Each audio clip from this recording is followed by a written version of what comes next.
I remember actually when I was working with a brand agency, I was sat there with the guy and I just heard somebody use this phrase that I'm about to use. And I was like, oh, we've got to do this. We've got to use this phrase. We've got to ask ourselves, why does the world need another branding agency? Why does anybody need another branding agency? Mm. And the guy I was with, who was actually the founder of the agency, he was like, well, nobody does, you know. And it's like, oh my God, if you really honestly believe that, then obviously we're not going to get anywhere because this is just a commodity then that's just thrown out there and in Yeah. case anybody wants it. And I think working with on this Dan Priestley program I'm on and all the stuff I've been reading, Rob Snyder and all this bits and pieces, it's all that product market fit. It's all that go to market. If there is no market, nothing matters. Nothing matters Yeah. because it's not a hobby, it's not a charity. And as much as we might like to influence the world itself, a business has to make money first before it uses that money to do that. And you only make money if you create something that people actually want. Mm. So I think that's got to be it, hasn't it? That why do most Yeah. people run out of business or not, the business does not work because they haven't done what you've said, which is make sales the absolute priority. Yeah. And then everything else comes, completely after that. Yeah, I think now I think the past 6 months, I've been doing a lot of marketing. Mm. I've been creating a lot of, I do a lot of copyright work and whatever, pictures, text, video, all that. And I think it's the same thing with marketing as with business that you think you have this great idea about a story or a post, and then you release it, and then it's like everything falls flat. Nobody nobody likes it or comments it, and you're Yeah. like, damn, okay. And then so it's kind of similar mindset with like marketing that like whatever idea you have, you just do it, release it, and then you get the feedback. Yeah. Okay, that was shit. Yeah. Okay, let me rewrite it and then do that again. Yeah. And so it's kind of that going back and forth with the content and failing, and some of them succeeds. And actually, I think it was a couple days ago, I noticed someone on LinkedIn talking about this Grok release Yeah.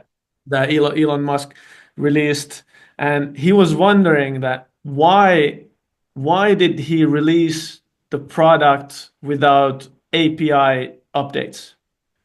I'm not gonna use that before it has API updates. I was like, well, that's the thing. It doesn't need to be perfect.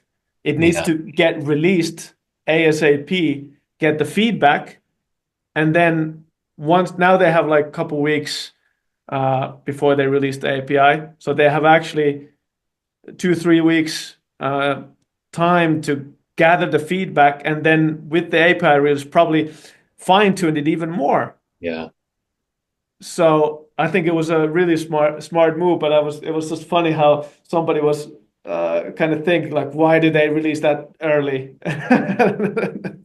I mean, in video games, there's this massive movement, isn't there now? And well, has been for quite a long time with, is it Steam Greenlight, which is where, an early access and, games come out and it's like, it's a bare shell. Like Minecraft really comes out as the bare shell, the functionality of it, and then is iterated on and iterated on and, da, da, da, da, da, da. Yeah, And it's just that's the way to because then you only add the stuff, you only spend the time adding stuff that people really want, that already works, that keeps going. I mean, that's amazing.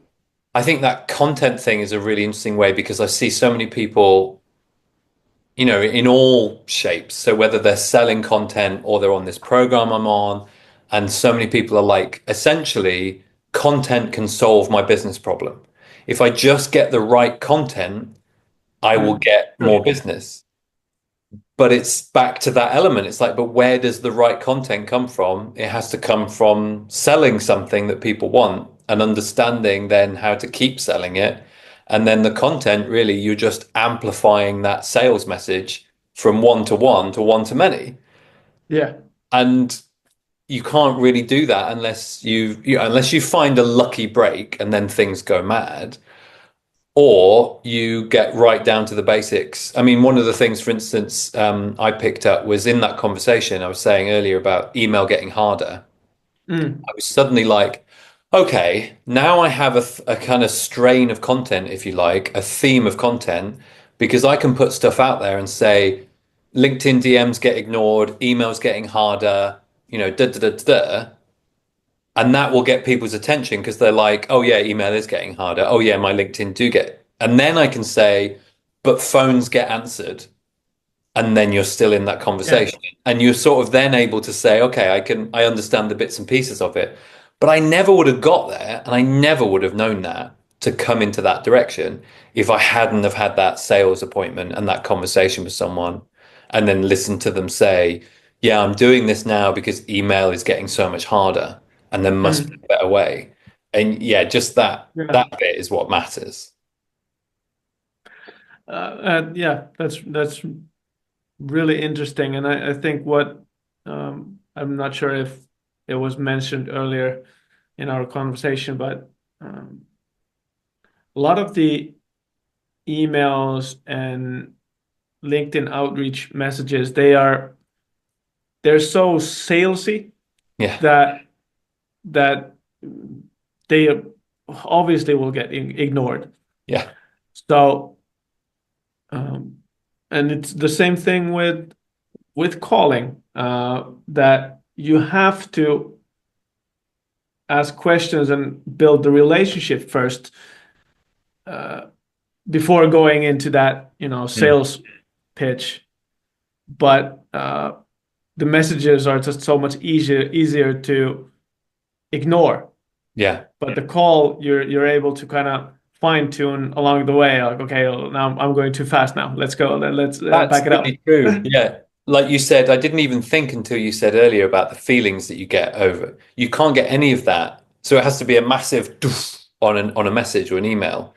Yeah. With the phone call, you hear the sound of their voice, you hear whether they're happy or not, you hear whether they're interested or not, and then you can Mm. adapt immediately as you go along. Well, I won't mention that, or oh, now's the time to bring this in, or I don't need that opener because they're already kind of happy with where we are. And that's a really vital bit. I think probably if you looked at the amount of time it might take to go through from messages to a booking, if you go cold, completely cold, Mm. or from calls to booking a demo, it's got to be better for calls if you've got a anywhere decent process because you just have to keep throwing stuff out there by LinkedIn and DMs and stuff like that, and you never get any feedback to adapt as you go along. Yeah. And those messaging automation tools, I think, I mean, to some extent they're okay, but anyway, you should start with commenting their posts first. Mm. Um, just like with any, you know, relationship, you start noticing something. Hey, you got a nice new sweater on, or whatever that is. Uh, you talk about them because everybody likes to, get noticed and get compliments and stuff like that. Uh, but if you start like, hey, I have this thing for you, and I do this and I do that, and then they're like, okay, wait, whatever, go away. One of the things I really hate is when people start messages with, this is hard, or this thing is hard, this thing you do. Like, I know it's hard. Don't tell me it's hard. I don't want to talk to anybody who talks to me about something being hard. Like, I know it already. Don't go there. It's such an Yeah. interesting trope. There's a guy who does a cold calling TikTok, I think. And he's like, his thing is always, hello, this is a cold call, by the way. And I'm Oh like, yeah, I've seen a lot of those. and I think, whatever, yeah, maybe you get results and stuff, but for me, it's like, oh, now you're just lampshading it rather than getting it into a conversation. You're actually making it here, I'm here and you don't want me to be here, rather than saying, oh, I've got something that might make you want me to be here. Yeah, it's Yeah. a funny old Have you world. tried that approach? No, I just don't think it's me. Like the biggest thing about it for me, I was just doing some calls this morning and really thinking about it. I use this thing I called an invitation. So Okay. within like the first couple of seconds, I want to be able to invite that other person to speak about something that's totally not to do with the sale or anything like that. So at the moment, the company I'm working with, I'm calling people who are in an old CRM list. So I can say, we had contact with you some time ago. I don't know whether you remember us. And that's like almost the first thing I say. And Mm. it doesn't matter what they come back with. Because if they come back and say, oh, yeah, I remember you, then great, you're going forwards. If they come Mm. back and say, no, I don't remember you at all, then great, because now I can explain what I do. But we're in a conversation rather than, a kind of a broadcast. I'm not broadcasting to them, we're actually building rapport. I've found that really works. Right. Yeah. Yeah. Yeah. Definitely. Good stuff. They're not right or wrong approaches. I think it's a matter of thinking of like what the whole setting is, and then kind of thinking about what applies best into that situation. Yeah, I think so. Yeah. I mean, I think if you've already got somebody raring to go, you can leap straight into it. But when you, Yeah. yeah, that cold level, it's useful to have that sort of, I kind of see it like first of all, you're kind of giving them space, right? You're not saying, I'm not going to let you talk. No. You're giving them that space. And then you're trying to create some level of connection that didn't exist there before. But yeah, I don't know. I don't know. That's been amazing. I've really enjoyed that. Yeah.